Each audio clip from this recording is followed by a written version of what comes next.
Welcome to the Jill on Money Show. It's Tuesday, April 25th, and we are here trying to help you make better financial decisions. And, you know, it doesn't have to be the best. It just can be better. 1 foot forward. That's what I say.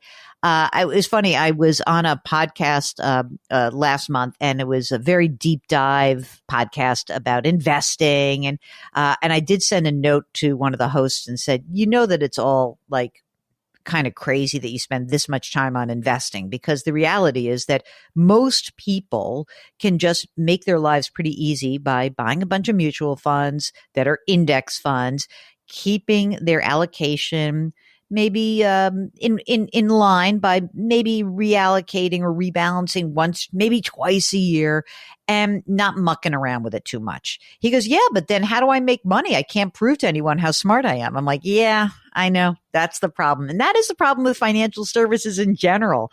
If we actually heard from the business people how it is really methodical, and the most important thing that you can do and you can control will have a much greater impact on your financial life than the investments you choose, like how much you save, the decisions you make or don't make that are in your best interest or not in your best interest. All those things actually have a much larger impact on your financial life. And if you don't believe that, then just go back and listen to our back catalog. You'll hear all the different conversations we have with people. Meanwhile, if you do need financial help in some way, shape, or form, you just go to our website, jillonmoney.com, click the Contact Us button. Let us know if you'd like to come on the air. While you're on the website, don't forget, you can sign up for the free weekly newsletter. You can buy the book, The Great Money Reset, and you can also subscribe to our new service. It's called Jill on Money Live, where you will have access to quarterly live webinars and lots more special content. Today, we are joined on the line with Jim and Linda, who are from Buffalo, New York, listening to us on the radio at WBEN Radio in Buffalo, one of my favorite stations in the nation. Hello, Jim and Linda. How are you? Hey, Jill. Hello, great. Fantastic. What brings you to us? Well, my wife and I are contemplating retirement, and initially we figured when we were about to retire, we would sell our home here and purchase some property out of state, or preferably a small farm out of state. During COVID, we had an opportunity to spend some time figuring out where we want to move, and we finally did buy some vacant land. Where is the vacant land? Well, it's actually in Hawaii. Stop it. No way. Yep. Oh my. I mean, that feels dreamy, but of course I'm also thinking about, it sounds also sort of expensive, because Hawaii, I've always heard Hawaii is quite expensive. So tell us a little bit about how you came to stumble upon vacant land in Hawaii. You know, one of the reasons for our move, we just wanted warmer climate. We visited Hawaii several times in the past, and we kind of joked at the time, the first time we went, that, you know, this is where we're going to retire, and met up with a realtor that actually grew up in Syracuse, and, you know, he kind of pointed us in the right direction, and we found this property, and we just went for it. How much did it cost? $450. Just for the vacant lot? Yeah, it's 13 acres, so, I mean, it's substantial. Are there pineapple trees on these 13 acres? That's all I care about. No, okay. There's cows. Cows? Wow. Cows are a godsend there. Wow. Just for tax purposes, it's incredibly cheap at the moment. Okay. So why don't you tell us about yourselves? And I presume the genesis of your call is to sort of say, how do we get from Buffalo to Hawaii, and in more ways than one? Mm-hmm. Yeah, exactly. Okay. So tell us about yourselves. Jim, how old are you? I'm 63. Okay. Linda, how old are you? 64. Are you both working? Yes, I'm working full-time. Linda's working part-time. Okay. How much do you earn, Jim? $115. And Linda, how about your part-time? 37. Will either of you be entitled to a pension? I will be from a previous employer. How much will that be, Jim? If I would take it now, it would be about $1,500 a month, and it would increase like 8% a year if I delay taking it. That's great. Fantastic. Okay. And what about your Social Security benefits. So if I look at your full retirement age for each of you, do you know what those benefits are? Yep. Mine will be 3450 and Linda's will be 2620. Okay, got it. Okay, now, how much is the house in Buffalo worth? We're figuring 600. Do you have a mortgage that's left on it? Yeah, we refinanced in part to purchase this Hawaii property, and we have 285 mortgage, 3.125%, 30-year. Okay. Is it fair to assume that when you do this, when you actually make this decision, you will sell your house, or do you want to try to keep the house and also do the Hawaii thing? No, we need the proceeds from the sale for down payment on the home that we're going to build. Okay. And the $450 that you paid for the vacant land, you did that with cash? Yes. Okay, got it. All right. So you had some cash on hand, you refied the house, you own the lot outright. How much will it cost you to build the house that you would like, or the structure that you would like on this Hawaii land? Yeah, as of today, we're going to say about 700,000. Holy smokes. I can't wait to come visit. Okay. It's really quite modest. So you say, okay? I get Yes, it. believe me, it is. All right. So you have 300 grand of equity in your current home. What are we going to do for the other 400? Do you have money saved for this? Not much. We were planning on taking out a construction loan that would turn into a conventional mortgage once we move in. Okay. Tell us about other money that you have saved up. What have you guys done in terms of your own retirement savings outside of the pension? I have a 401k and a small IRA. The total is about 950,000. Okay, that's great. And Linda? She has a 403b account with about 235 in it. That's great. And what about non-retirement? Did you kind of drain a lot of that because of the land purchase? Yeah, we did. We're doing okay. We have about 50,000 in our emergency fund, 45,000 in after-tax mutual fund, and a $22,000 brokerage account. So when do you really see this transformation happening? What's your ideal? Ideally, we'd start building early next year. If you were building, okay, wait a second. So let's say you're building next year, right? Yes. And let's then say that you are still working in Buffalo, right? You're staying there, you're building, you're working, right? And you're going to finance some of this out of cash flow, I presume. So right now, are you putting money into retirement as we speak? I've just recently reduced it to 6% of my salary just because that's the company match. Yep. Figuring we're going to need cash for this. You betcha. And Linda, same thing. Do you have, did you just pull back and go to the match for yourself? Yeah, okay, got it. Okay. She's not contributing. Oh, I'm worried about this. So what kind of terms can you get for a construction loan? Tell me what you've heard. The latest we heard was 6.5%. And then what happens with that? You have to put in so much. Like how does this construction loan work? You pledge the land because you own the land outright, right? Is that the collateral? Yeah, I believe so. It's kind of fuzzy, all the details on this. They want certainty, with income, of course. Yeah. Well, you're not quitting until you get this thing like up and running and really on its way. The ideal plan is we would be working here while we start building. Mm-hmm. 3 or 4 months into the build, we would move there. But then where are you going to live? There's a nearby place we're kind of hoping to rent.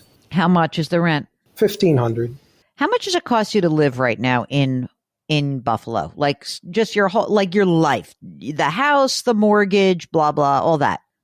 Yeah, like $8,500 a month, probably.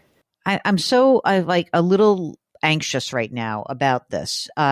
So the reason I'm anxious is that obviously I do not want you guys to tap your retirement funds to do this.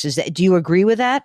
Or were you planning to pull money out of your retirement accounts? No, that's not the plan A, at least. So. Okay. What would happen if somebody walked over to you today and said, you know, that $450,000 vacant lot, I'll give you $650 for it. Would you take that right now? No. Okay. That was a teaser question. No. I wanted to see how committed you were to this. Cause Oh, no. me, I'd be like, yeah, sold. Okay. I think this is an ambitious plan. I mean, obviously having the pension and Social Security for both of you is a good chunk of money, right? So, it's like 6, 7, like almost $8,000 right there a month in income, but that's in between, I got to wait till your full retirement age. So I'm a little concerned that plan A might be faster than I would imagine this could go. So what would happen if, for example, if you were still like, if you didn't work, I feel like you guys are going to have to work until you're 65. Because where are you getting your health insurance? Do you have health insurance? Until Linda turns 65, we're good with health insurance. After that, I'm certainly willing to work full-time, part-time. We're committed to this move. So whatever it takes. It's going to happen. It's going to happen. Yeah, sure. Mark, how are you feeling about this? I was just going to ask Jim, can he stick with his current job and work remotely? Is that an option? That's what I'm hoping for. I need to nail that down. That would be the ideal plan. Well, I was also reading ahead, Jill. I see that Linda gets $20,000 a year from an annuity for the next few years. Oh, where did that come from? Well, back when she was temporarily retired before COVID, Yep. it was just kind of spending money for her. So, all right. Well, that helps for sure. My guess is, I don't know when your birthday is. My guess is that you are both going to be working until each of your ages 65. Since you are hell bent and committed to doing this, I'm not getting in your way. What I do think is that you may want to hold off on starting this project and see if we kind of and you were thinking about starting this next year? Yes. I mean, you might get a little bit of wind at your back because I do think construction lending is going to get slightly better. I just think interest rates are not going up much more from here. So every little bit's going to help you. So what I think you really should be careful about is understanding the terms of construction loans, understanding what this means at each stage of the process. And I think you're absolutely right. You've got to beef up your emergency reserve fund. So maybe while you guys are still both working, that $20,000 a year, just pop that into the house fund for right now. Like if it's this year and next year, even if it's like a couple of years, that's going to help you. I really think that the longer you work, the better it's going to be. And if you're willing to work, especially until you reach your full retirement ages, you're going to end up with a little bit more equity in a house than I would want as I got older. But who am I to squash your dream? Mark calls me the dream crusher. Do you guys have kids, by the way? No kids. Ah, that's why you can really do this. This is great. Are you nervous about it? Like what part of this makes you nervous? I mean, other than the financial part, nothing, yeah. I guess. Yeah. Really? You're like leaving it like, we lived our whole lives in Buffalo. Who cares? Like just new adventure. You feeling good? Which island? Big Island. And what are you going to do with all this land? It feels like it's going to be a lot of work. The plan is to have a few horses on it. A few? We currently have 2. You have 2 horses already? Yeah. Oh my God. This is amazing. Okay. Now you got to get them to Hawaii? Yeah, that's complicated too. They fly. They do? Oh my God. All right. Well, listen, I want you to be careful in this process. I think you know that. I presume that you guys have like your estate documents done and let me ask you one last question, by the way. Your pension, Jim? Yes. When do you have to pull the trigger on that? Like, how does it work? Because I'm wondering if for some reason you have a choice on having a survivor benefit, I would like Linda to be able to have a survivor benefit if something were to happen to you. So just keep that in mind. Yeah, there's tons of options with different survivors. The one that I quoted you was like a 65%. Okay. Which they seem to push a little bit or recommend. All right. Well, just don't go crazy. I don't know. I like if you tell me it's 700,000 and all of a sudden it becomes $1 million, then you're going to be working a little bit longer, but you're going to be working from the Big Island and paradise. So it isn't that bad. It's better to work from Hawaii than from Buffalo, I think.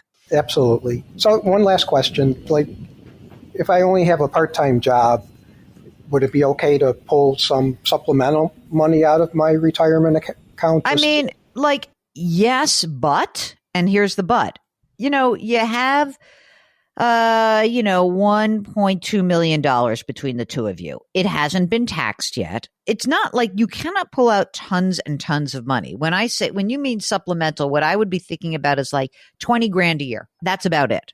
Not more than that, because we need that money to generate money for you guys, because obviously, you'll have a pension, you'll have Social Security, but everything's going to be more expensive, right? We have to account for inflation. So you're going to need that money, and you're going to need money from those funds, like 20, maybe 30 grand is like what I would take out, but not much more than that. Because, you pay the tax that's due, and that's that. All right. Aloha. Good luck. I'm worried, Mark. I got to tell you, I'm worried. I don't know. It sounds like a fabulous plan. And I tell you what, the thing is, I am sort of jealous of people who can make these kinds of decisions because I think it's fantastic. I'm just worried. I'm such a worrywart that I don't know if I could make it for myself. Isn't that terrible? I should be able to do it, right? What worries you? The cost of the new house? Yeah, I feel like that's going to just blow up. I feel like that 700 is $1 million by the time it's done. I could almost guarantee that. But, they're willing to do it if they're willing to work, and it's their dream. So if you have a dream and you'd like to try to make it a reality, I'm trying very hard not to be a dream crusher. Of course, I was thinking the whole time, well, I would just rent in that place for $1,500 a month for the rest of my life and keep the money from I would sell that lot. This is what I would do. If this is me, this is like why it's like I'm a trader at heart. I'm like, I bet they can get 500, 600 grand for that lot. I'd sell that lot, sell my house. I'd rent for $1,500 a month, and I'd sit on top of all of my money and watch it make money for me. They probably don't want to live in the $1,500 a month, but it's okay. Let's try to make it work for them. Okay. And that's what we're trying to do. We are trying to help you make your great money reset. We are trying to help you change where you are in your life. And if that feels resonant to you, you could be 30, you could be 60, you could be 80. We want to help you out. Go to JillOnMoney.com, click the contact us button. Let us know if you want to come on the air. But if you are contemplating a reset, you should really buy the book, The Great Money Reset, and be clear that each one of the choices that you make, especially as you get a little bit older, it does have different payoffs, and you have to kind of decide which is the risk you're willing to absorb. And if you can do it, great. And if you can't, that's okay too. We'll try to give you a sense of what your choices could be. So check that out, all at JillOnMoney.com. Try to do something nice for someone else today. Change your work, change your wealth, change your life. Gosh, like Jim and Linda. Thank you for listening. We'll talk to you tomorrow.